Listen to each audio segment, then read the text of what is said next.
songwriters, music makers, independent artists, have you ever mixed your own songs that you produce yourself and you get to the mixing stage, you're ready to go, you're ready to polish it up, make it sound good, radio ready, and you run into a problem, you try and fix it, you keep tweaking it, and it just doesn't sound right, and you just keep going. You don't realize how much time goes by, and then suddenly you do start to realize how much time has gone by with you fixing that one thing, and you're like, oh man, I don't know if it's quite right yet, but then you move on to the next thing. Maybe that sounds good, but then the next thing doesn't.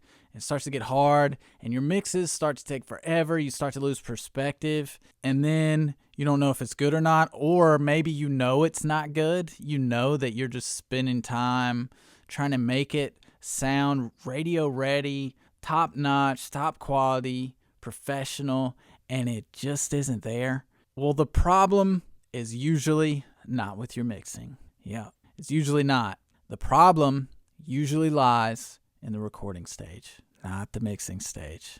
I know. It's crazy to think about, but is in the recording stage, usually. A lot of times in the recording stage, you do it as good as you can or as good as you want to in the moment with the time you're given or the time you gave yourself. And you get to the mixing stage and you're like, yeah, I'll just fix it in the mix. Rookie mistake. Do not think about fixing it in the mix. Cardinal sin of production is saying, I'll finish it in the mix. Ooh, it hurts to say it. It just hurts to say it. Don't fix it in the mix. Fix it before you mix. Get it right the first time. Get it right in the recording stage. Because when you do get it right in the recording stage, you can mix faster. The mixing is a lot easier, and it sounds way better. Sounds a little too good to be true, probably because you haven't fixed your stuff in the recording stage. But guess what? I'm here to tell you how to do it. Because if you don't fix it in the recording stage, your mixes are always going to suck. It's just always going to suck. You're not going to fix the mix by just thinking about fixing in the mix and having subpar recordings.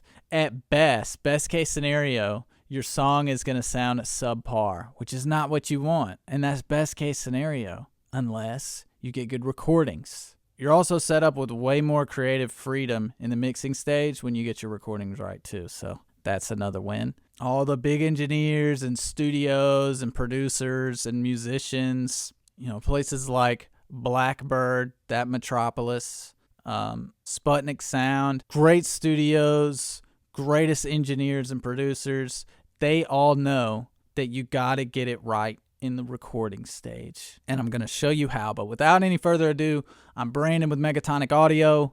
Let's get into it.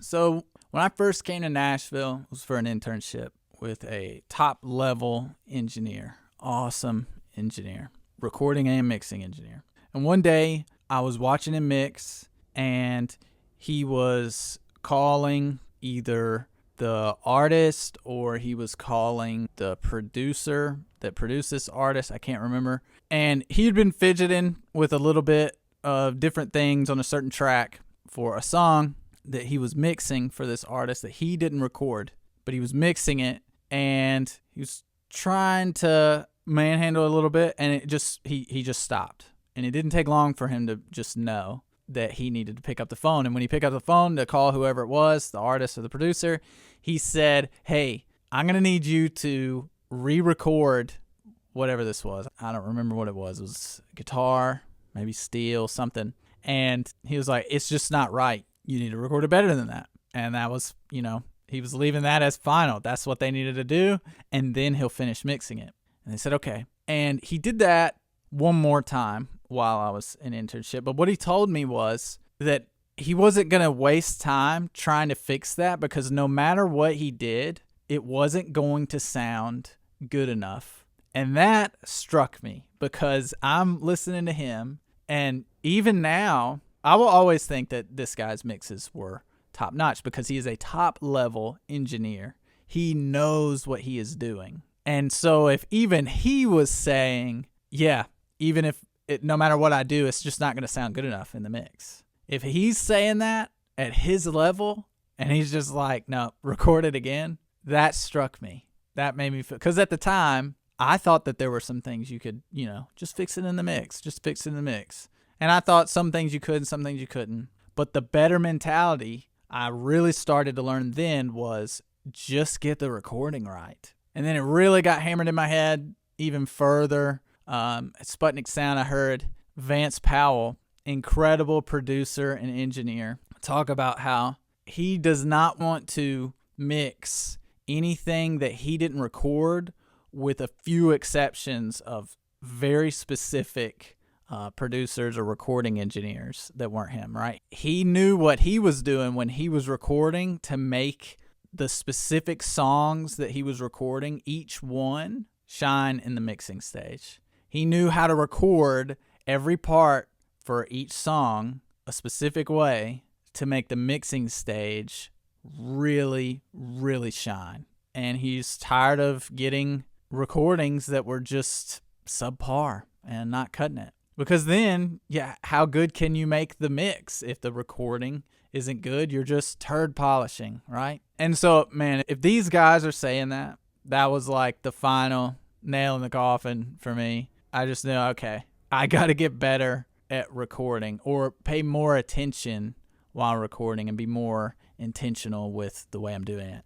And so let's get into the different reasons why your recording stage sucks and why it's making your mixes suck, starting in the recording stage. So number one, the first thing you need to think about in the recording stage is your mic placement. Mic placement, you've got your mics, and I'm not going to go down the rabbit hole of microphone choice right now, because a lot of you guys listening, let's be honest, you don't have the Blackbird arsenal of any microphone you want, right? You got to use what you got or what your friend has, whatever you have access to. And microphones are expensive, but you can do a lot with a little. You can record a lot of things with just a few different kinds of microphones, right? Without breaking the bank on trying to buy a specific mic for every occasion or every instrument. But whatever mic you're using, no matter what it is, even if you do have the Blackbird arsenal, you have to know about mic placement. You got to know your microphone. You got to know the frequency response. If you don't know it, look it up online. Most manufacturers have like a PDF online where you can look up the frequency response, or somebody has made one if it's like an old microphone and it's lost. I'm sure somebody on some forum has it. Or at least you can gather what it is by testing it out yourself. Test your microphones. Play with them. And when you're playing with them and you're learning the frequency response, when you're recording, think about the placement with intent. So like when I'm talking like this, it sounds a lot different than when I'm speaking this way, right? It's got a different response to where that mic is facing, how close it is, what direction. Is it on axis, like squaring off, like right, 1 to 1, exactly square? Or is it at an angle? So here's somebody talking, or the guitar amp, whatever you're doing, or an angle. And also, if it's on axis or not, at an angle, how close is it?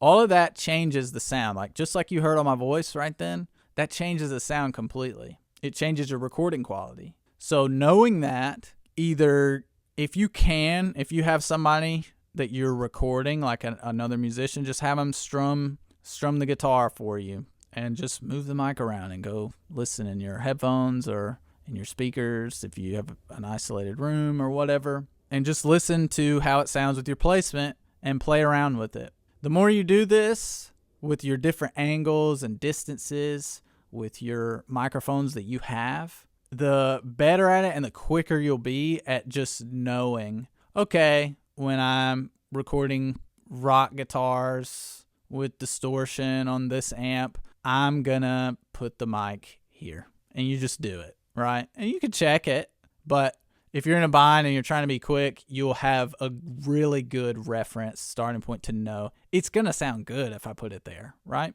You'll get quicker at it and you'll get less stressed about it too. Because at first it does seem crazy, but basically you're already starting the mix right there, all right, by getting the microphone placed at the source the right way, the best way for your recording, for your mix. And think about how you're going to mix it as well as you're placing the microphone. So keep that in mind. That's what all the pros do. That's what you should do too. There's no reason you can't do that. The second thing you need to think about, number 2, is the gain staging. Gain staging is not really hard. None of this is hard, actually. It's just you got to be reminded and think about these things as you're recording. So gain staging is just making sure the what's coming out of the microphone into the preamp, out of the preamp into, Pro Tools or whatever. Well, first the preamp. Make sure it's not clipping and make sure it sounds clear and loud enough. Basically, gain staging is making sure your gain is at healthy levels while you're recording. And what the healthy levels are, there's different metering and different DAWs and stuff like that people like to go by. So without getting too specific into that, basically just make sure your stuff, a good starting point, is loud enough to where when you, let's say you're singing, the loudest note the singer is going to sing is not clipping. It's high up there, but it's not clipping quite yet. It's not clipping the preamp, and it's also not too low to where you're going to have to turn it up in the mix a lot. Because when you do that, there's a noise floor, which is electronic noise, and it brings up, and room noise too. It'll bring that up. So it brings that up, and that's not good for your mix. So just make sure it's at a healthy level, and you'll figure out the more you do this, just like with mic placement, what your best healthy levels are to eyeball it, just to get it started when you're starting recording, to find the ballpark of where your gain staging should be quicker, so that you don't take as long as you did the first setup. You did all this when you're really having to think really hard. You'll start to get used to your mic placement and gain staging and all that, to where you'll get quicker at it and you know what you're doing. Now, the third thing you need to think about, very important, is the actual performance of what you're recording. Now, the performance of what you're recording is entirely up to the musician, the player, the session singer, whatever. A lot of times for the people watching, it's probably you, right? So if it's you or somebody you know or somebody you hired, you got to make sure that they perform the part really well, that they perform it to the best of their abilities, and it's a great performance. And actually, a great performance, even when the recording is a little messed up, a little thin or whatever, a little scratchy, maybe the gain staging wasn't right, maybe the mic placement is off. Sometimes a great performance, even if you mess that up, it's like the performance is so good it still shines. Now that's rare, but it is possible. And sometimes you might re-record the right way and it just sounds not as good as the bad recording, because the performance just isn't there and you just can't get that magic anymore. And that is a lesson in when you see that happen to yourself, when you're in that situation, that is a hard pill to swallow, because you're stuck in a rock and a hard place. Bad mix or a good performance. And you should then take to heart what I'm saying and remember hearing me say all this, that you gotta get the recording right, because you never know when somebody's going to get that performance of a lifetime that they can't replicate again, quite frankly. But yeah, the performance, I mean, we're talking about getting it right at the source, the microphone, but the source is the player, really, first and foremost. And then the right instrument, and all of that. But the performance, man, that's everything. And number 4, before you can even perform it well, you got to have a good arrangement.